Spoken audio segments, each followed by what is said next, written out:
Hello everyone, it's been a good couple or few weeks since I made my second video. This would be my third.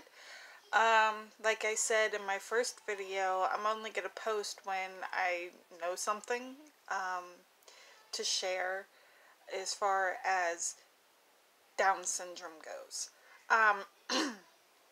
So in this video I wanted to talk about are Down syndrome babies born early, because that seems to be something that people question. And so I'm going to talk about that and what may be the causes behind that, and can you carry a baby with Down syndrome to full term? And we'll get into all of that. But first I want to share with you 4 days ago, and my doctor has been telling me quite frequently, you're gonna deliver probably before May, and it is nearing the end of April. So my doctor has said we expect the baby to come before May, but we would, they haven't done anything to make plans for inducing me or anything, so I'm sure they want me to carry as long as possible, but they don't expect it.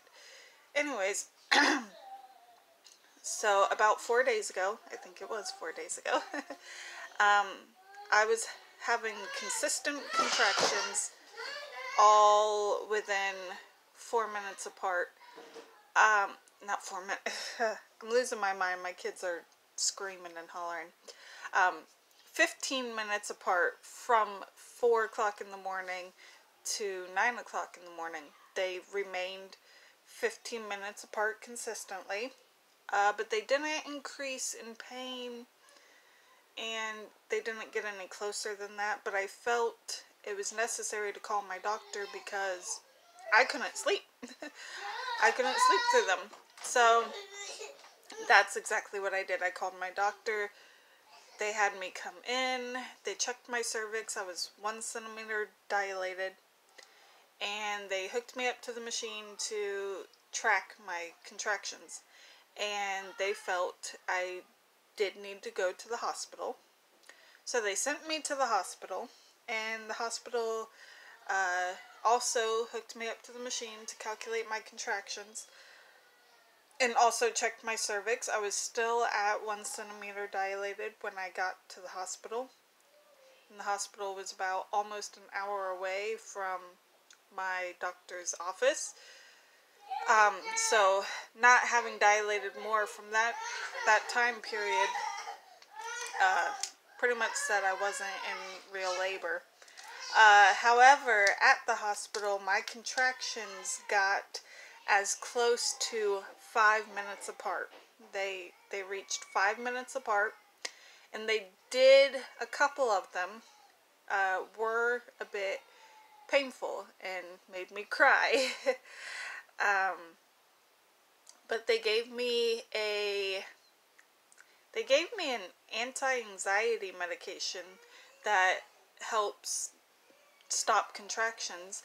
They gave me that, and the contractions didn't necessarily stop, but they certainly slowed down. I could tell that they were furthering out, and they were no longer hurting, because the last couple of contractions before the pill did hurt. They didn't hurt anymore. They were stretching out, and they checked my cervix one more time after giving me the medication, and I was still at 1 centimeter dilated, so I was not dilating. Therefore, they sent me home. This was 4 days ago. I have had off and on contractions since then, but nothing that has been consistent and nothing that alarms me. And I'm pretty sure I'm still not dilating. So are Down syndrome babies born early? Why are my doctors telling me they expect me to deliver before May? What's the case in this situation? So there's a few things that can contribute to an early delivery that is usually the case of Down syndrome babies. The Down syndrome in and of itself will not cause an early labor. However, certain things that go on with a baby with Down syndrome could cause an early labor, such as a blockage in a baby's stomach. When there's a blockage in the baby's stomach, the baby is not drinking the amniotic fluid. Therefore, you are developing a buildup of excess amniotic fluid. I have that going on, but I'm in the moderate range. I'm not in the severe range. So that could cause early labor. Also, heart defects or anything else that your baby may be going through that isn't necessarily a good thing for the baby could cause an early labor, or could actually bring the doctor to decide to induce you, which would be early labor. Well, they tried to at least hold off to 37 weeks. But in and of itself, my doctor did say when it comes to Down syndrome, the placenta also has Down syndrome, if that adds up or makes sense. The placenta has extra chromosome in it, therefore making the placenta not work properly for the baby and the baby's health. So in that case, that can sometimes cause an early labor. But can Down syndrome babies be carried to term? Yes, they can. But they're less likely to be carried to term. I'm kind of hoping that I don't carry to term, only because of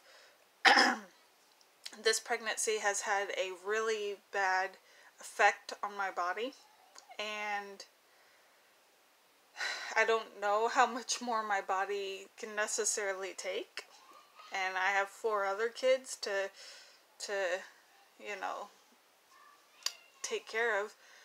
But at the same time, you know, it's ideal to carry to term.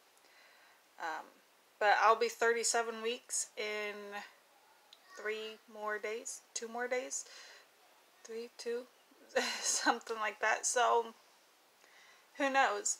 I've been put on bed rest, and yeah, I think that's a very, very bad idea. Because of bed rest, because I'm not up and moving around and keeping myself active, my body hurts really bad when I do get up. When I do get up to use the bathroom, or, you know, whatever it is I absolutely have to get up and do, it hurts me to do so. Whereas if I'm constantly active, my body tells me, okay, we can do this.